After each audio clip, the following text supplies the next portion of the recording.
Meus amigos, Konbanwa, boa noite, boas. Hoje é quarta-feira, 29 de julho de 2020 e estamos no nosso encontro de número 71. Dando sequência ao assunto, falaremos hoje sobre silogismos irregulares ou incompletos e compostos. Na realidade, silogismos especiais.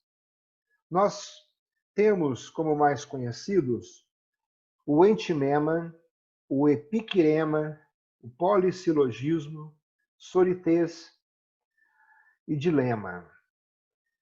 Eu falei com vocês sobre o entimema, sorites e o dilema.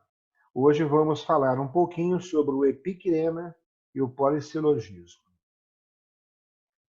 O epiquirema é um silogismo no qual uma ou as duas premissas têm uma prova. Todo homem é material porque tem corpo. Ora, todo anjo não é material porque é espírito. Logo, todo anjo não é homem.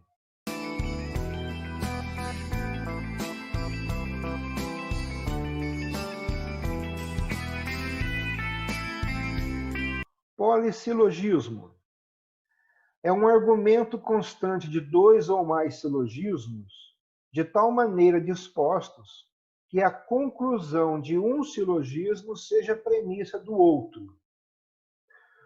O que tem partes é composto. Ora, o corpo tem partes. Logo, o corpo é composto. Mas o que é composto é divisível. Logo, o corpo é divisível. Aí nós tivemos dois silogismos em um só.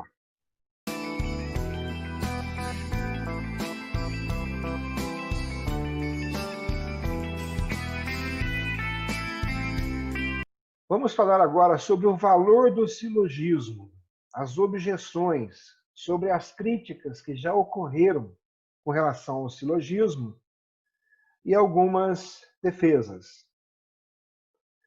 Criticaram o valor do silogismo por várias vezes, durante alguns milhares de anos aí.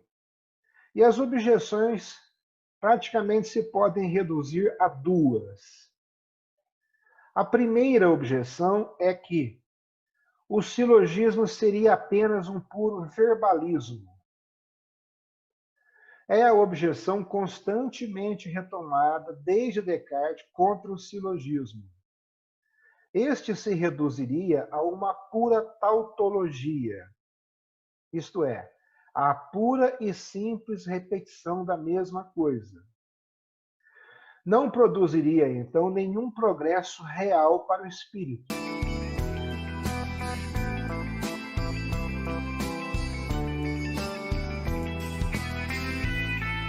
É o que Stuart Mill, em particular, se esforçou por demonstrar. Diz ele, se examinarmos o silogismo seguinte, o homem é um ser inteligente. Ora, Tiago é homem. Logo, ele é um ser inteligente. Verificamos que, para poder afirmar legitimamente a maior universal, o homem é um ser inteligente, é necessário primeiro saber que Pedro, Paulo, Tiago e outros mais são seres inteligentes. A conclusão não pode, então, ensinar-me nada que ainda não conheça. Por isto, o silogismo é um puro verbalismo.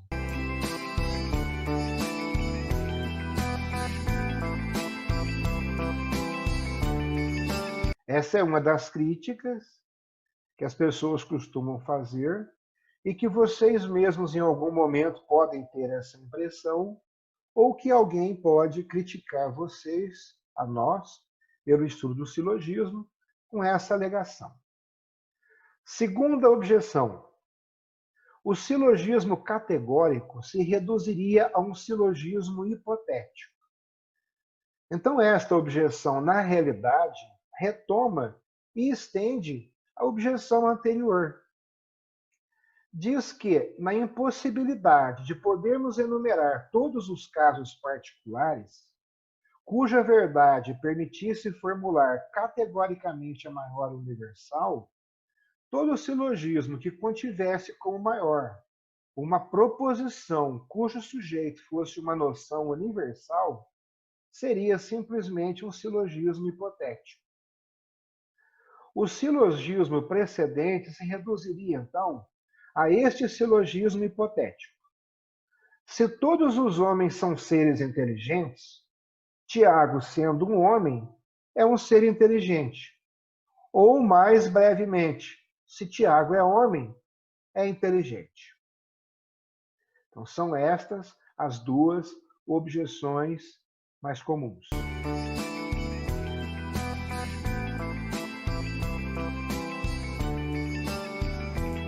Vamos discutir. Discussão 1. O silogismo é instrumento de descoberta. Sem dúvida, as objeções a que acabamos de nos referir supõem erradamente que a conclusão está contida explicitamente na maior. De fato, a conclusão não está contida, senão virtualmente ou implicitamente na maior, o que obriga a recorrer para descobri-la a uma ideia intermediária, que é o termo médio. Daí se segue também que a conclusão acrescenta algo de novo e realiza um progresso no conhecimento. Ou seja, o progresso que consiste em descobrir numa ideia o que nela está contido, mas que não se via imediatamente. É por isso que Aristóteles fala justamente da causalidade do termo médio, assinalando assim seu poder de fecundidade na ordem do conhecer.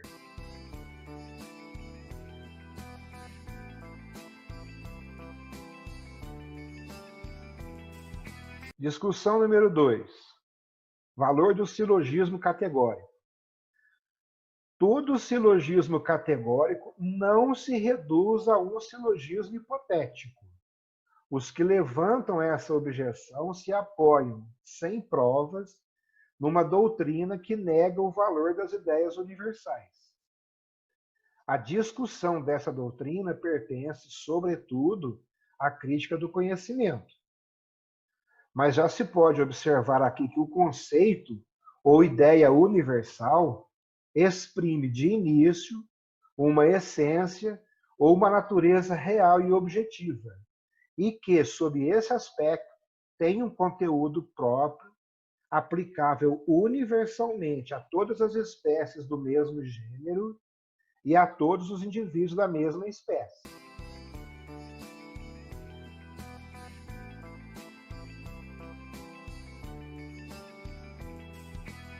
Em outras palavras, o conceito exprime alguma coisa que deve ser reencontrada em todas as espécies, se é um conceito genérico, e em todos os indivíduos, se é um conceito específico. O conceito exprime o universal e o necessário. Como tal, serve legitimamente de base ao silogismo categórico. Podemos notar ainda que a objeção é contraditória em si mesma. Ela quer, de fato, reduzir o silogismo categórico à forma seguinte: se Tiago é um homem, é um ser inteligente, mas a relação necessária, assim estabelecida entre dois atributos ou duas noções, humanidade e inteligência, não pode ela própria ser dada evidentemente se não existe uma outra natureza humana, o que quer dizer que o juízo hipotético supõe um juízo categórico.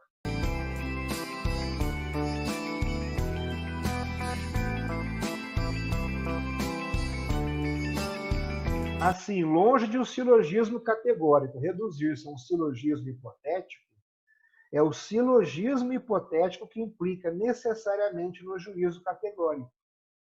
Porque não se pode anunciar a proposição, se Tiago é um homem, é um ser inteligente, a não ser partindo do juízo categórico que diz: o homem é um ser inteligente.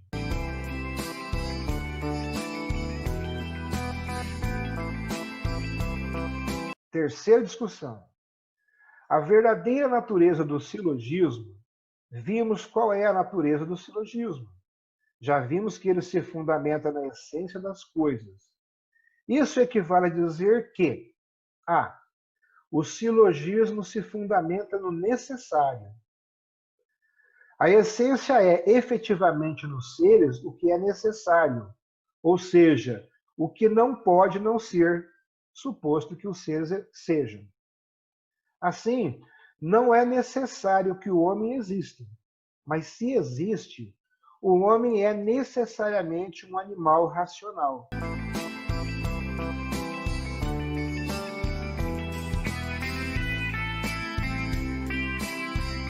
Da mesma forma, não é necessário que o círculo exista. Mas se existem objetos em forma de círculo, é necessário que sejam redondos. Em consequência, que o homem seja um ser inteligente ou que o círculo seja redondo, não é isto uma simples constatação empírica, que se justificasse apenas pela comprovação de que cada homem individualmente é um ser inteligente e que cada objeto de forma circular é redondo. Mas estas são verdades necessárias decorrentes do que são, por sua própria essência, a natureza humana e o círculo. Compreende-se assim como o silogismo, fundamentando-se na essência, quer dizer, no necessário, fornece autenticamente uma explicação ou uma razão de ser, e não um simples fato.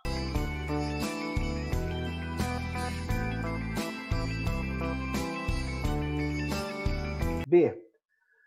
O silogismo se alicerça no universal. O que é necessário é, por isso mesmo, universal.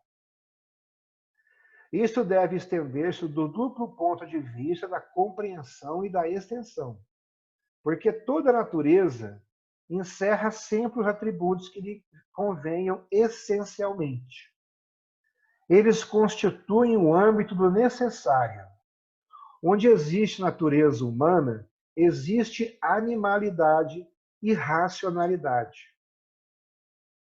Da mesma forma, tudo que se atribui a um universal convirá necessariamente a todos os sujeitos singulares que compõem este universal. Ou seja, tudo que se atribui ao homem como tal convirá a todos os homens tomados individualmente.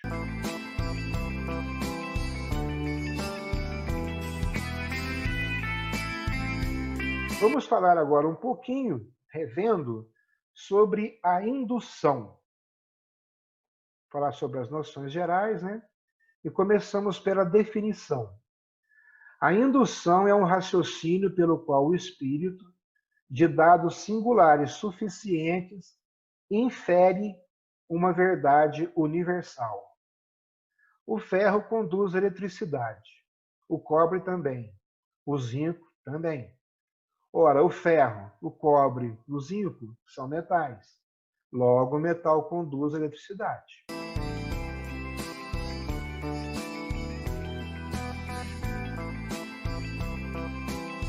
B. Natureza da indução. A definição que precede nos permite compreender que a indução difere essencialmente da dedução.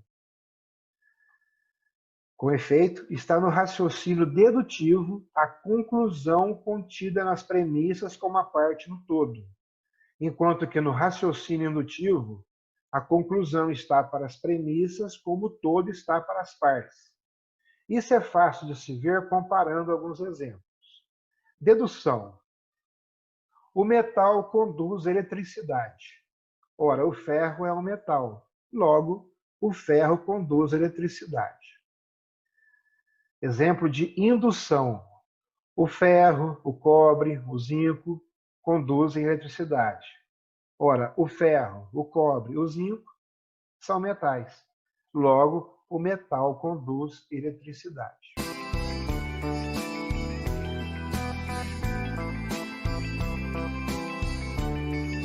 Princípio da indução. Como é que nós podemos enunciar? da seguinte forma: o que é verdadeiro ou falso de muitos indivíduos suficientemente enumerados de uma espécie dada, ou de muitas partes suficientemente enumeradas de um todo dado, é verdadeiro ou falso dessa espécie e deste todo. Os processos do raciocínio indutivo adotados pelas ciências experimentais, nós vamos estudar depois na lógica material. E quanto à questão do fundamento da indução ou do valor do raciocínio indutivo, nós vamos estudá-los e reencontrá-los na lógica maior, que é a indução científica, e no estudo da abstração.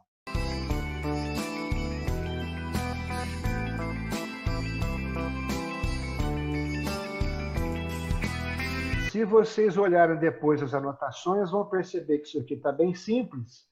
E agora a gente começa já, partindo destes conceitos, a fazer uma revisão de algumas das últimas aulas, para depois poder avançar um pouco mais. Então, caso alguém tenha dúvida do que é extensão, o que é compreensão, o que são premissas, qual é a premissa maior, qual é a premissa menor, a diferença entre indução e dedução, como é que é feito o raciocínio, né? Como ele é estruturado, eu sugiro que deem uma olhadinha nas aulas. Tanto que eu deixei logo na primeira tela uma dica de qual é o assunto, qual é o conteúdo. Então, deem uma olhadinha, porque isso aí vai fazer falta, embora a gente vá aprofundar. Se vocês olharem, vai começar a sentir que a coisa agora já está muito mais clara, muito mais simples de ser compreendida. E depois vai começar a aplicar o treinamento de vocês. É claro que eu acho que, mesmo as figuras do silogismo, Barbarat, Larraín, Tari, Ferió, etc., eu imagino que quem lembrou do treinamento deve ter encontrado já exemplos fantásticos e percebido uma série de coisas que a gente faz. Se não, também não tem problema, depois eu explico. Algum comentário? Sobre os vídeos, estava vendo, principalmente a aula de ontem, realmente ficou muito bom essa edição que colocou com um resumo, né? Então, no meio do vídeo, vai lá, fala o que é, e depois vem explicando. Eu acho que ficou bem bacana, ficou bem legal. Bem legal. E o sujeito que tem preguiça de ler, aí ele me escuta, pega o áudio.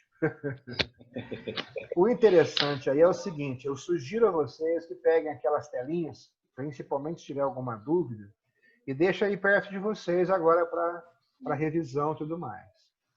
Então, mesmo umas coisas aqui aparentemente estranhas, tipo o Sorites, Dilema e outros mais, eu vou contar algumas historinhas, algumas coisas, e vocês, não vou nem explicar, mas vocês vão perceber claramente como é que a gente utiliza isso no treinamento, para você se defender de ataques verbais, de pressão psicológica, vocês vão ver que legal. Tá bom? Alguém mais quer comentar alguma coisa?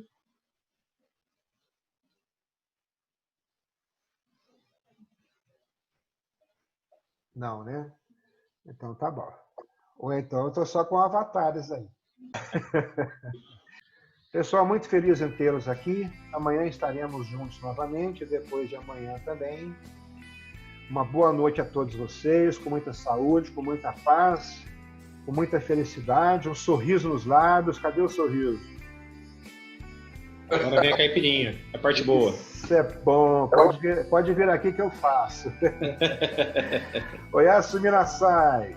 Oyasu Minasai. Matashita. Matashita. Vida longa e próspera. Hoje o Adriano está aí. Muita saúde. Aê. Até mais. Bom descanso, pessoal. Até amanhã. Falou, até mais. Até amanhã.